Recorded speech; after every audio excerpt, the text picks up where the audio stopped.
Praise the lord. దేవుని నామానికి మహిమ కలుగును గాక. ఆగస్ట్ 17 ఈరోజు మనం నేర్చుకోవాల్సిన పాఠం. గెలవాలి అనే ఆలోచన మంచిదే, ఎలాగైనా గెలవాలి, నీతిగా గెలవాలి అనే ఆలోచన ప్రాముఖ్యం.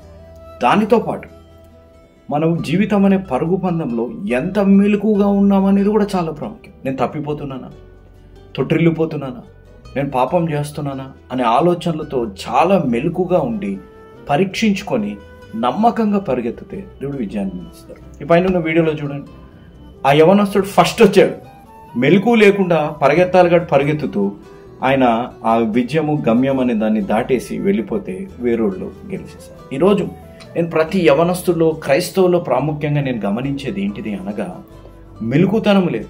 మనం ఏం మాట్లాడుతున్నాం, ఎలా ప్రవర్తిస్తున్నాం, ఎలాంటి స్థలాలకు వెళ్తున్నాం, లేకపోతే మన జీవితాల్లో ఎలా సంబంధాలలో మనం ఉంటున్నాము అనేది ఆలోచన లేదు. అతి ముఖ్యంగా విశ్వాస జీవితంలో ఒక మెలకుతనం లేకుండా మనం బ్రతుకుతుంటాము. కాబట్టి ఈరోజు మన జీవితాల్లో ఇంత వెనకబడే పరిస్థితులు, నీ మాటలలో, నీ ప్రవర్తనలో, నీ చూపులు, నీ ఆలోచనలో మెలకుగా ఉంటే తథ్యం విజయం నీ జీవితం.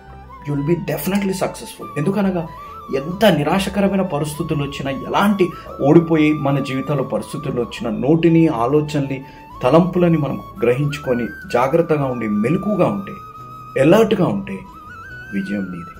ఆ విజయం, ఆ మెలకుతనం దేవుడు నీకు అనుగ్రహించి దీవించునుగాక. ఆమేన్.